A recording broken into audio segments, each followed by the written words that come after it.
Hello everyone, welcome back to Cavalcade Vlogs. Shall we get started? So, quick service restaurants in Walt Disney World.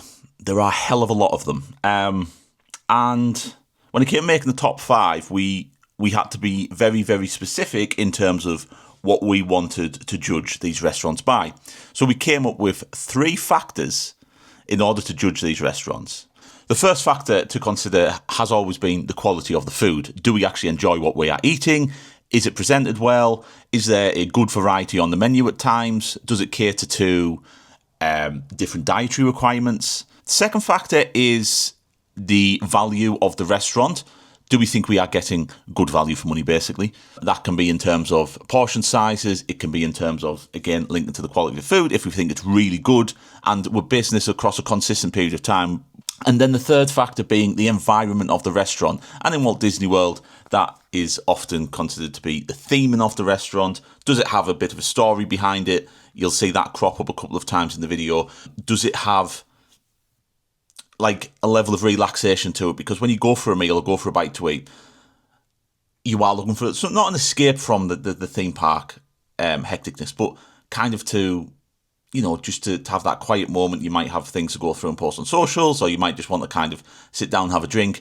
But there are places, as we all know, that will not be that level of relaxing in Walt Disney World. Cosmic Rays Starlight Cafe, I'm thinking of you. So there was a spoiler, the Cosmic Rays is not in the top 5. And then what we've done is we're giving it a ranking out of 10.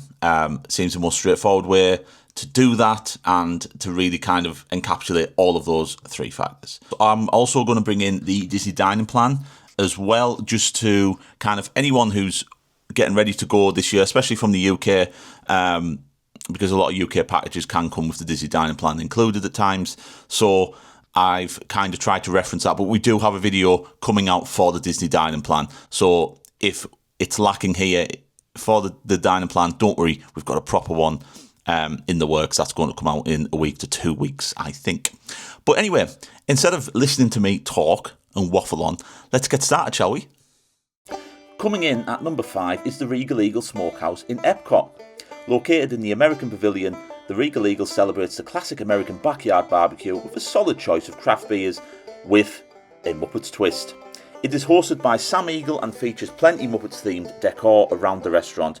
Along with Sam, 4 other Muppets can be found representing the barbecue guilds of the restaurant, which include Bobo the Bear for the Blue Ribbon Brisket Society, Ralph the Dog for the Sizzling Pit Dry Rub Coalition, Janice for the Blue Ridge Vinegar League, and Gonzo the Great for the Old Glory Mustard Guild. These flavours and characters are all represented within the menu of the restaurant. The menu offers a Muppets Barbecue Guild twist on some American classics. One of the highlights for us is the barbecue burger, an Angus burger between 2 thick, delightful slices of garlic toast, topped with barbecue pork, lettuce, tomato, garlic aioli, and crowned with a fried onion ring. It comes with your choice of sides, including baked beans with burnt ends, mac and cheese, beer battered onion rings, and seasoned French fries. The menu items here are very customisable, so do not worry if any ingredients are included that you don't like. These can be changed via the My Disney Experience app when mobile ordering, or by asking a Disney cast member. For plant-based eaters, we recommend the barbecue jackfruit burger. It comes between 2 delightful slices of that garlic toast and your choice of sides. There is a good selection of American beers and IPAs on offer. However, the Tennessee Lemonade, although it's decent, we feel that in Epcot there are much better cocktails on offer for the price. Overall, we are scoring the Regal Eagle Smokehouse a 7 out of 10. Whilst the quality of the burgers and sandwiches have always been consistently good on our visits, the last time the dry rub on the chicken was too heavy with the vinegar. Seating wise, it's always been fairly straightforward to grab a seat in the Regal Eagle, but do not expect a quiet meal because this seems to be a regular haunt for a lot of guests in Epcot. Value wise, these meals are very shareable as portions have always been generous, with the most expensive item being the barbecue burger for $15.49. If you are on the Disney Dining Plan, 1 quick service credit would cover the entree, the side and any drink including the alcoholic options. Ooh, sorry to interrupt. Talky Liam going through the top 5. But if you haven't already, we'd really appreciate it if you liked and subscribed this video and headed over to our Instagram account as well, and following us there as well, and having a look at some of the reels and posting information we post, because we love posting about Walt Disney World, Florida, Universal. So if that's what you like, then head to our account, and we'd really appreciate it. It means we can make more content like this. But anyway, enough of me talking, Liam, and back to it. Coming in at number 4 is Gaston's Tavern in the Magic Kingdom.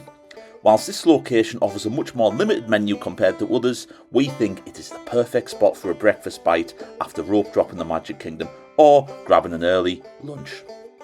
Located within Fantasyland, Gaston's Tavern transports you to a quaint French village from the world of Beauty and the Beast. The menu may only have a small selection, but there are 3 items here which we think are excellent. The creme brulee croissant is filled with vanilla bean custard and perfect for an early lunch, or if you've got a sweet tooth like us, breakfast. The recently introduced ham and Gruyere sandwich is one of the best sandwiches on property. It's brimming and overflowing with cheese, and we think it's at a very reasonable price of $10.79, which comes with a pack of chips. Alongside the ham and Gruyere tart, we always grab one of the warm cinnamon rolls, especially at breakfast time.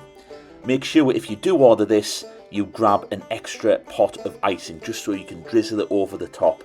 This is one of our most favourite ways to start off a day in the Magic Kingdom. We also recommend LeFou's Brew. This is a frozen Minute Maid apple juice with a hint of toasted marshmallow topped with fruit flavoured foam. If you are on the Disney dining plan, this will be included in a quick service credit if you also grabbed the ham and Gruyere sandwich. Overall, we are giving Gaston's Tavern an 8 out of 10. Whilst the menu may be limited and the seating is also fairly limited, we do recommend avoiding Gaston's at peak meal times. The items on offer are all of good quality and, in our opinion, value, especially when considering the portion sizes. The theming is also excellent, and you do feel like Gaston will walk in about to burst into a villainous song. Next up at number 3 is Docking Bay 7 Food and Cargo in Hollywood Studios. Located in Batuu within Galaxy's Edge, Docking Bay 7 transports you through hyperspace to eat at this Black Spire restaurant with a cup of moof juice. The menu offers a variety of unique options with a Star Wars twist. 2 of our favourites include the Batuan beef and crispy tomato, and then Dorian fried chicken tip-yip. For plant-based eaters, be sure to check out the Felucian Falafel and Hummus Garden Spread. For $13.29, this offers a tasty alternative to other theme park food and is not as heavy when wandering around Black Spire Outpost. Docking Bay 7 also offers some excellent alcoholic options with the Takadana Quencher and Gold Squadron Lager. These would be included with a quick service credit on the dining plan. Overall, we are giving Docking Bay 7 an 8 out of 10. It just about pips Gaston's Tavern due to the variety on the menu. However, it is worth noting that we do think the price is a little bit steep for some items. While some meals are shareable, be warned that one meal may not satisfy 2 people. However, the theming is excellent, and it really does make you feel that you are dining in a galaxy far, far away. Coming in at number 2 is Satu'li Canteen in the Animal Kingdom. The Animal Kingdom has some good quick service options, but this one is the best in the park and the second best in all of Walt Disney World. Located in Pandora, you will dine in a former RDA mess hall where you will embrace the art and culture of the Na'vi. This is a truly unique quick service dining experience. Breakfast has recently been reintroduced to Satu'li Canteen, offering some Na'vi inspired dishes to start your day with in the Animal Kingdom. A particular highlight for us is the cinnamon French toast. The French toast slices can best be described as thick slices of a cinnamon roll. Mixed with the not too tart blueberry cream cheese and the passion fruit anglaise, this makes for a good twist on the Disney classic of the cinnamon roll. If overnight oats are your flavour, the Na'vi have you covered with the tropical Pandoran forest fruit for $11.99. Moving on to lunch and dinner, this is where Satu'li Canteen really does stand out. The dishes on offer absolutely pop with colour, presentation and flavour. This can be seen no further than the Ocean Moon Bowl and the Ovo Fruit Margarita. The entrees are deliciously customisable. The meats are wood grilled, which you will see when walking in to order your food. You can select your base from rice and beans to red and sweet potato hash alongside a sauce of your choice. Or perhaps you don't want the sauce. These are some of the most customisable dishes in all of Walt Disney World.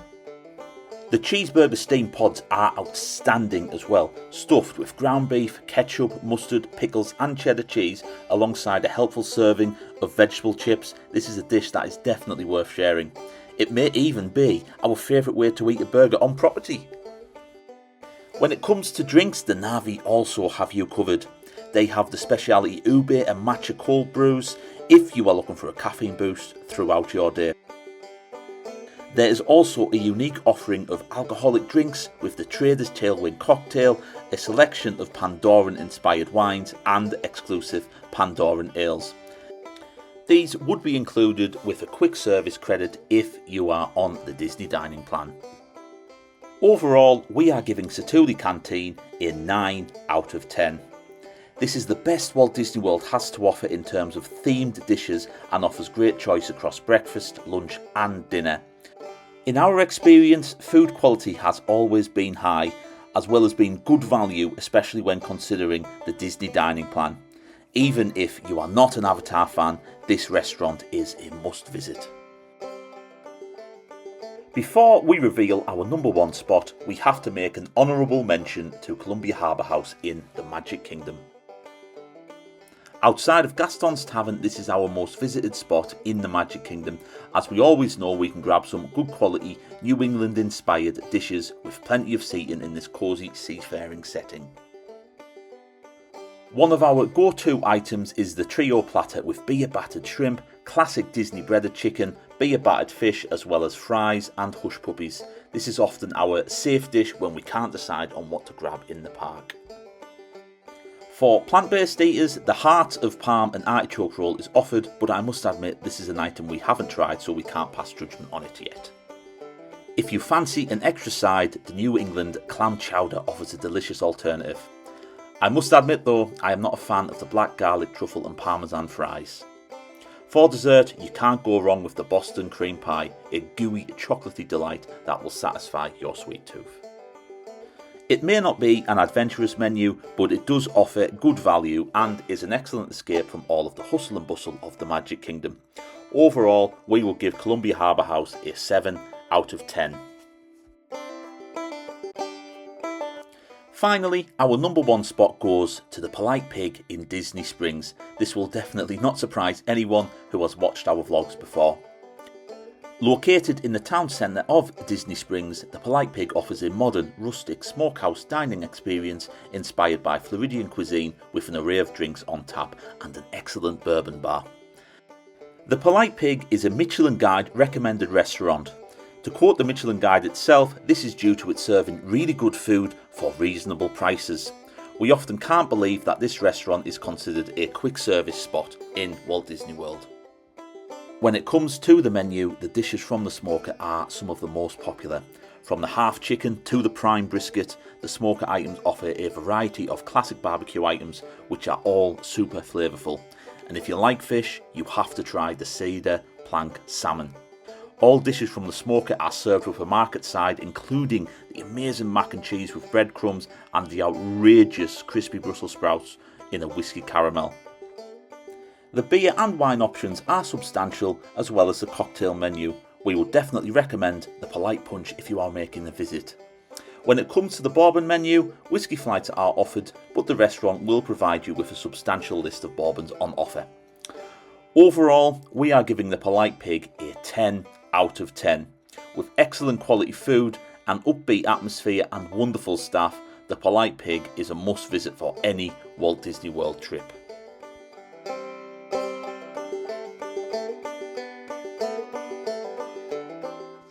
Hello again. Hope you enjoyed that. That is our top 5. Do you agree? Do you disagree?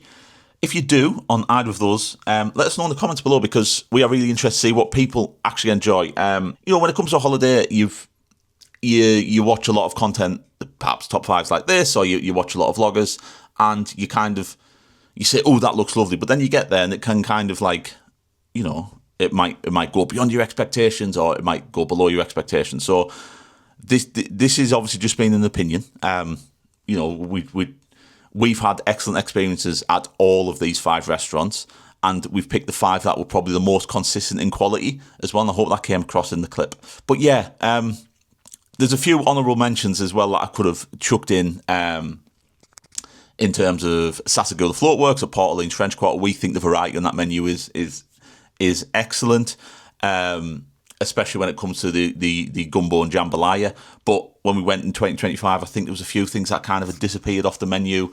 If I'm right, the shrimp and grits had disappeared. So that might change this year. And again, this is all trip dependent as well. We might go back to one of these top 5s this year and be like, ooh, you know, it's not so good. Regal Eagle Smokehouse, for example, the garlic bread burgers and sandwiches have always been brilliant. And in 2024, when we first tried it, no, 2023 and 2024, we had the barbecue half chicken, and the rub was, you know, really good. But last year we tried it twice, and it was over salted, and it was very vinegary as well, and that was too much for us. I appreciate that might be like how some people like it, but that wasn't it for us. So that's kind of why I ended up in the 5th, and it was very close to dropping out for Satu'li Floatworks.